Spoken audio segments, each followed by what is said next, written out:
Chicago's Teachers Union described it like this a few weeks ago. Teachers across the country, she said, teachers across the country are being scapegoated for problems that they're not responsible for. When we see that the corporate agenda is actually doing harm, we have to call that out. We've tried to accommodate these people, she says, yet it's not enough. And it will never be enough until they destroy our profession.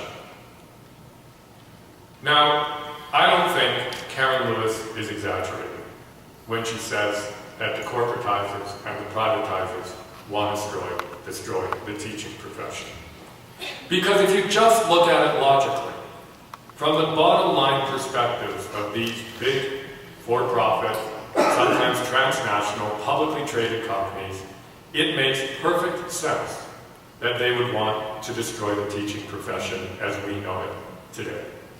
They don't want highly educated, pedagogically creative, and independent-minded teaching professionals. They want low-cost compliant employees, content to deliver prepackaged, standardized curriculum. They don't want publicly-minded professionals who believe education is a common good and that schools must be democratic and open to and accessible to every child. What they, the corporatizers and privatizers, want are individuals who keep their heads down, do what they're told, see education as a business, and view their fellow teachers as competitors for jobs and for cash incentives. And they, the privatizers and corporatizers, certainly don't want unions. The fact is that at every turn, the professional ethos of the teaching profession contradicts the corporatization and privatization agenda, which is why advocates for that agenda so viciously attack teachers, attack the very notion of a teaching profession, and pursue strategies of deprofessionalization. One such strategy that this union has been involved in fighting is standardized testing, and I believe it deserves some special mention. Throughout the mid-2000s, the standardized testing industry and its friends in government, particularly George Bush, who brought in the No Child Left Behind program, which required testing in order for districts and schools to get federal funding. This was highly successful, and many districts started to adopt multiple choice tests that could be mechanically and cheaply graded, and it became a potent formula for profitability by the companies that produced and graded these tests. And as more and more districts fell into line with the standardized agenda, a public backlash developed. In 2007, presidential hopeful Barack Obama weighed into the debate. Don't tell us that the only way to teach a child, he said, is to spend too much of the year preparing him to fill out a few bubbles in a standardized test. Yes, Obama, good move. But once he was in office, he demanded, through his Race to the Top program, that more open-ended essay questions be used in standardized testing.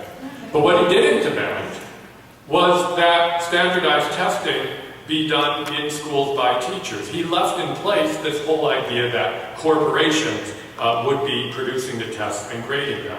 And that only sharpened the horns of an unavoidable dilemma. Because cash-strapped districts couldn't afford to pay more for grading tests, and because test companies couldn't be expected to forgo high profits, grading costs for essay-style tests had to be kept low. As low or as close to it as the cost of mechanically grading multiple choice tests. How did the companies do this? How did they keep their costs low and their profits high while moving to potentially more costly essay-style testing? Well, not surprisingly, they squeezed and continue to as much grading from as few employees for as little pay as they possibly could. And that's how it works today. According to one test industry insider, Todd Fairley, who blew the whistle on the industry, and he wrote a book actually, it came out a couple years ago, it's fantastic, and the name is escaping me right now, but Todd Fairley, F-A-I-R-L-E-Y. Here's a quote from him. He said, "Short answer and essay tests get scored each year by a motley crew of temporary employees earning low hourly wages. Every conceivable shortcut is taken to meet deadlines and get scores put onto tests, while I saw much less interest in getting the correct scores put on them." The lesson of my career, Todd Fairley concludes, should be that trusting massive corporations that answer to a bottom line to make decisions about American schools is a whole lot different than trusting those men and women who stand every day at the front of the classroom.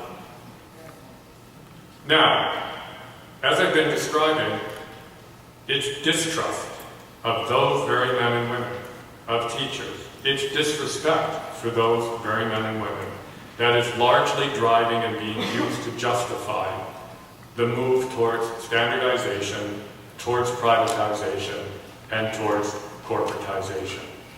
It is an absolute equation in US politics, and again, think early warning signal, that in order to push this agenda, you have to denigrate teachers. You can't have a teaching profession, you need teaching employees. And you can't have unions, and you can't have professional ethos. You need people who are just willing to toe the corporate line. And really, in the end, when you look at how teachers are being evaluated in the United States before they're fired, and how schools are being evaluated before they're closed, standardized testing is really about, in the US today, controlling and devaluing and disciplining teachers. And when used to the degree that they are in the US, their inevitable effect is to demote teachers from pedagogical professionals to test proficiency technicians, to transform them from cultivators of thought and knowledge to deliverers of prepackaged information. So taking all of this together, and I said it's not a pretty story, but I do promise some optimism soon. Before you all lapse into depression. Or start playing your drums to drum me out.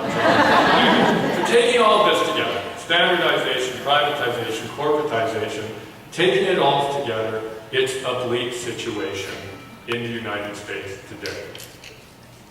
But we're not in the United States. Not yet.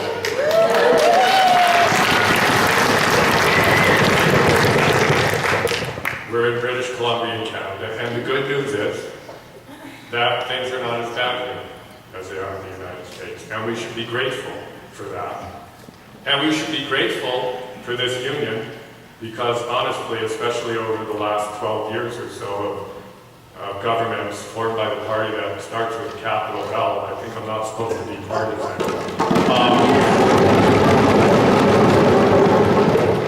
Over those years, really, this union has I think, been very successful in staving off some of the worst excesses of privatization that those governments would have wanted to put in place.